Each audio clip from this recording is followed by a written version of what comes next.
There are moments in history when everything feels quiet, too quiet. But beneath that silence, a storm is brewing, a storm looking for a name, a storm waiting for a face. And one day, it found that face.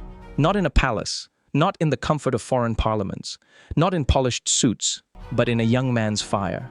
In boots full of dust, in eyes hardened by war, that storm found a name. And the name is Captain Ibrahim Traoré. Africa has waited long for such a man, waited through centuries of slavery, waited through decades of colonization, waited through lies dressed in diplomacy, waited through sellouts dressed as presidents. And now that wait is over.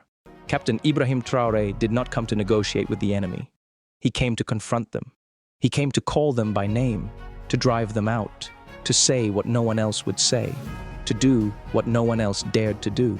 Before Traoré, Burkina Faso was bleeding gold that never stayed in its soil, bleeding pride, traded for aid, bleeding sons and daughters, kidnapped by terrorists, bleeding in silence, while so-called leaders whispered in foreign tongues and bowed before foreign flags. The country was held hostage by outsiders and by insiders alike. French troops patrolled like landlords, terrorists stormed towns like kings, and the people were left in the dust. But one man stood up, a soldier, a captain, a son of the soil, not a millionaire, not a diplomat, just a man with fire in his soul and Africa in his heart. Ibrahim Traoré didn't rise through elections. He rose through sacrifice. No campaign posters, no foreign donors, only courage, only conviction, only a deep, burning refusal to watch his people die in silence. At 34 years old, he rose. He didn't wait for approval from Paris. He didn't seek blessings from Washington. He didn't ask for permission from ECOWAS. He saw his country falling, and he grabbed it with both hands. And in that moment, Africa felt a pulse, a jolt, a wake-up call. Because for the first time in decades, someone stood and shouted, "Enough!"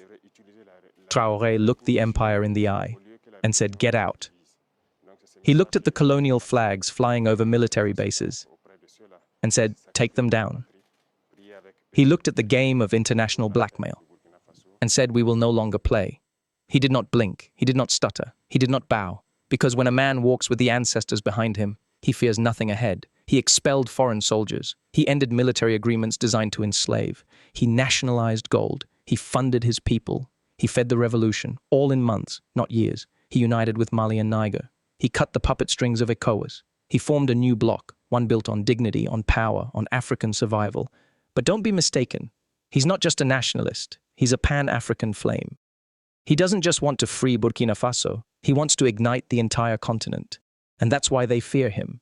Because when Traoré speaks, he speaks a language they haven't heard in decades. Not the language of diplomacy, not the language of compromise, but the language of war, the language of honor, the language of Africa, unchained.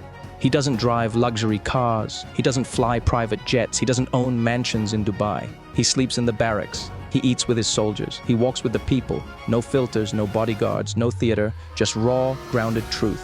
Ibrahim Traoré is not a president. He is a soldier on a mission. He is not an elite. He is not a king. He is not an actor in the game of foreign puppetry. He is what Sankara would have become if bullets hadn't stopped him. He is what Lumumba would have become if betrayal hadn't swallowed him. He is what Africa has been begging for. They've tried to shut him down. The media ignores him. The West attacks him quietly. They say he's dangerous. They say he's radical. Yes, he is. He's dangerous to oppression, radical against exploitation, unreasonable in the face of injustice. Because this is not the time for moderation. This is the time for revolution. He's made enemies, of course. When you kick out the colonizer, they call you a threat. When you defend your goal, they call you a dictator. When you unite your people, they call you extreme. But the people know, the people feel. Traoré is not a threat to Africa. He is Africa's defense. He is not a fire to fear. He is the fire that cleanses. Now, to every African watching, listen closely. Traoré is not just a man in Burkina Faso. He is a symbol, a signal, a call to stand, a call to rise, a call to reject fear and reject the lie that we are powerless.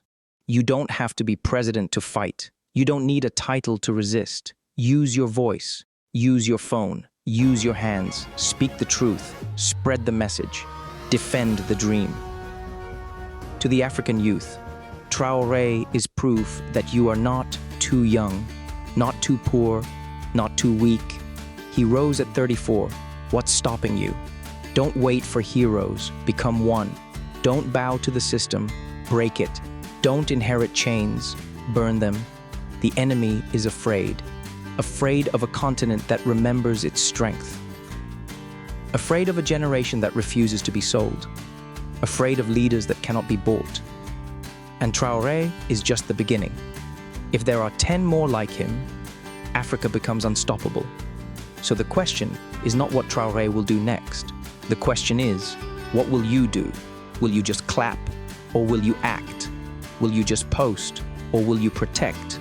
Will you be a watcher or a warrior? Because the time of silence is over. The time of weakness is done. Now is the hour of fire. The flame is here. The chain is cracking. The dust is rising. This is not a movie. This is real. This is not fiction. This is now. And this is your call. Rise, Africa. Rise with Traoré. Rise and never bow again, because the storm is not coming anymore. The storm is here, and its name is Traoré.